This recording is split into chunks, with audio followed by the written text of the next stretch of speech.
Alright, what's up guys? Captain America Brave New World is now out. Been out for a few days, so this will be a slight spoiler review. I'm just going to talk about everything, all my thoughts that I have on this movie. And I just honestly can't say that I was that excited for this movie. You know, the marketing was pretty subpar. The trailers are very mediocre. All those rumors of the reshoots, they were shooting during the writers and actors strike, and then they had to do a bunch of reshoots after. Apparently, there was just a lot of madness going on the set of this, or what I've been reading, especially recently too. And the fact that these MCU movies just don't have that sauce anymore. They don't have that charm. They're just missing something, especially this last phase. It just really has not been it. But anyway, Sam Wilson, now the new Captain America, finds himself in the middle of an international incident and must discover the motive behind a nefarious global plan. And this movie is directed by Julius Ona, written by Rob Edwards, Malcolm Spellman, Dalen Musan, Julius Ona, and Peter Glanz. And 5 writers for a movie, in my opinion, is just pretty crazy. I know Deadpool and Wolverine most recently also had 5 writers credited, but it worked in that movie. That movie was hilarious. It was awesome. But usually when you do have more than 3 writers credited working on a movie, it usually feels very unbalanced and just not cohesive. And that's really just how this movie feels, man. I mean, it's just all over the place with the pacing. The story is just, I don't know what they were thinking. The editing is weird. Just straight off the bat, this is basically just a sequel to 2008's The Incredible Hulk with Edward Norton. Why try to continue that story in a Captain America movie 16 years after the fact? It's really just so mind-boggling. So basically we have the villain in this movie who is mind-controlling people, specifically in the government, through their cell phone that makes this flashing light, and he's able to control their minds. And he's doing this to try to rattle, to try to shake, and try to ruin the legacy of the newly elected president, Thaddeus Ross, formerly General Ross. And we come to find out that it is Samuel Stearns from 2008's The Incredible Hulk. He was the scientist experimenting with the gamma radiation, towards in the third act. I believe he's the one who created the abomination, if I'm mistaken. And just bringing back that storyline from 16 years ago once again, it just feels weird. It's just a very strange choice. And Samuel Stearns is all messed up from the gamma radiation. He's his head is all morphed. He basically looks like an alien. It's all green, but he's not big. And that gamma radiation changed his brain to make him almost the smartest person in the world, I think is what they said. But even with him being the smartest person in the world, it was weak, man. I did not like it at all. He's mad at General Ross for keeping him locked up basically in this laboratory, just continuing to do gamma radiation experiments and providing him with something else too that I'll get into later. And he promised him that, if he did this one thing, I can't really remember what it was, that he would release him and he would let him go, but it never happens. And so he wants to tarnish his legacy now that he is the president. He wants to expose him and all the lies that he's created. Who cares, man? I mean, I don't think anybody was begging or even asking to have this character return. It just doesn't make sense. But, Anthony Mackie, of course, is really good in this movie. I think we can all agree that he's awesome. Not only as Sam Wilson, but just as an actor in general. Anything he's in, he's fucking cool, man. And I really don't mind him being passed the torch of Captain America, giving him the shield. But this movie is just, it's sad that this is the first solo movie that he gets. It's lazily written. It's just poorly edited. Even the fight scenes are some of the worst parts of the movie. The choreography and the editing, once again, is it's weird. There's just something very strange and off about these scenes. And, like I just said, I don't mind Sam Wilson becoming the new Captain America. Steve Rogers needed to pass it on because of what he wanted to go and do. And it made sense that, Sam Wilson was his right-hand man, dude. He was right there with him always. But during this movie, it's also just very hard to see him as Captain America, if that made sense. You just still kind of see him as the Falcon. And, I hate to say that, but that's just how I feel while watching it, especially during the fight scenes. He still has his Falcon wings. He's doing the same moves. And he has the shield now, which he just doesn't use enough. And he's also trying to clear Isaiah Bradley's name, prove him innocent, because at the beginning in the White House, he was one of the people who was taken over, mind controlled by Samuel Stearns. He was actually the one who shot at the president but missed. So of course he's taken back into custody, and he was just there for, whatever it was, 30, 40 years, being experimented on. So he's freaking the fuck out. But of course we all know he's innocent, and Sam Wilson just has to find, a way to prove it to the president. Sam Wilson is also questioning himself throughout this movie. It's been a big character arc for him, since he's got the shield passed on to him. Much like a lot of other people are also questioning him, specifically Ross, who specifically says, "You're not Steve Rogers," and all these people are doubting him. So really, a lot of this movie is also him just trying to prove to everyone and himself that he is worthy of honing the shield. And, I think he is. I like him. There's one scene in a hospital after Joaquin Torres gets injured in the fight that they have over the Indian Ocean, and he's just like putting himself down. He's like, I should have taken the super soldier serum. And of course, Bucky shows up.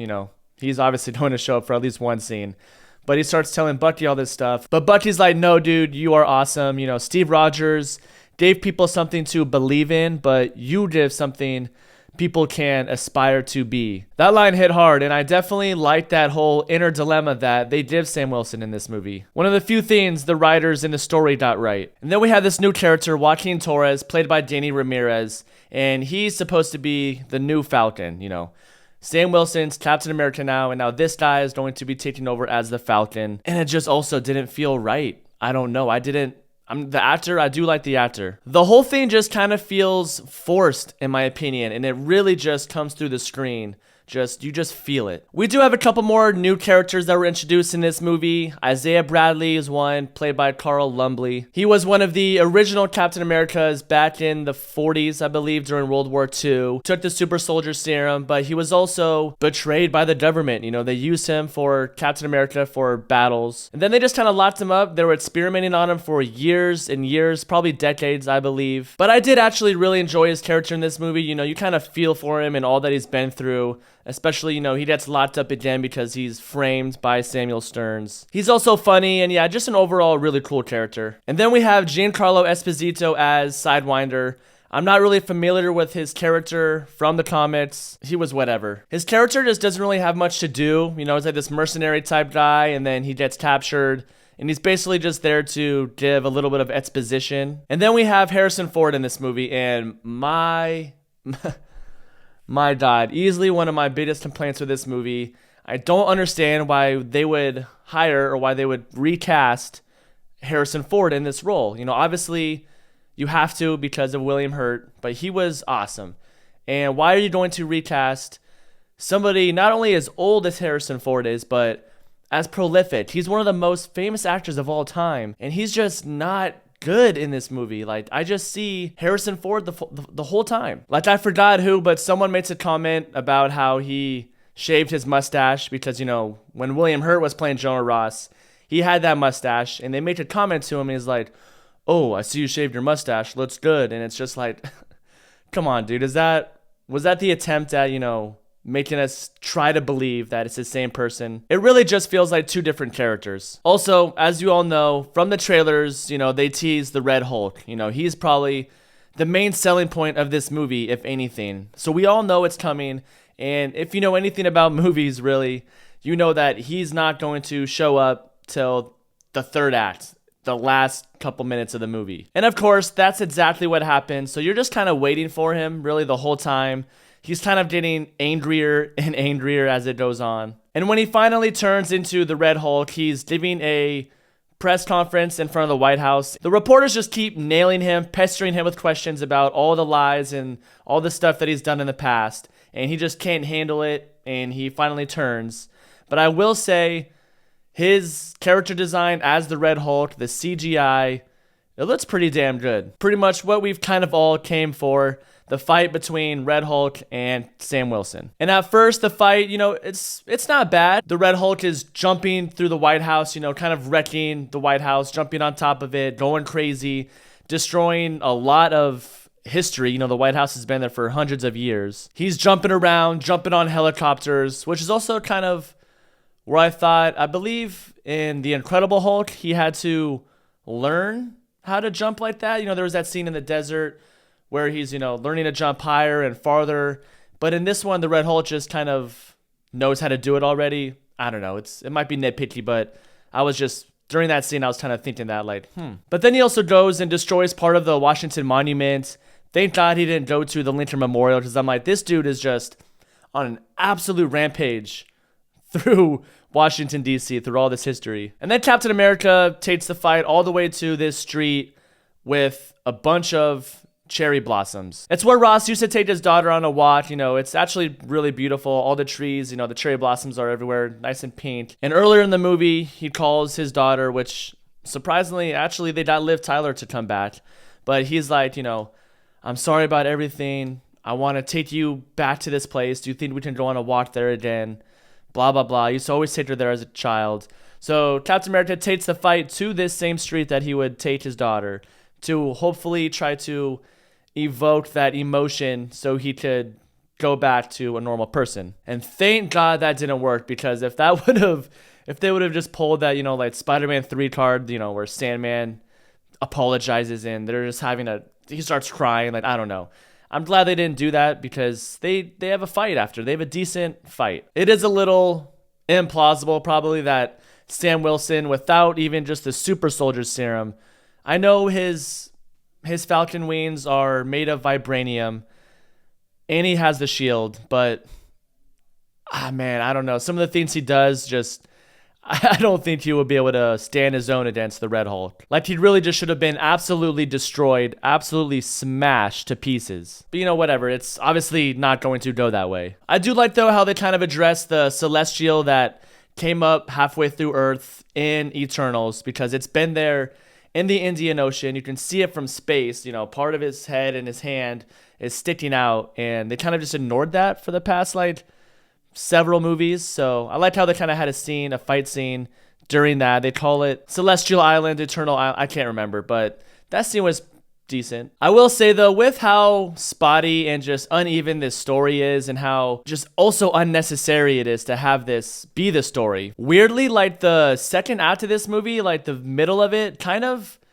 I was kind of intrigued a little bit. The whole mystery between, the adamantium, who was supposed to pick it up in the beginning, who was supposed to be the person to meet there, who's making this trade, what's going on with the flashing lights on the phones, because that happened at the White House in the first scene to a couple people in the government, and they try to assassinate Thaddeus Ross.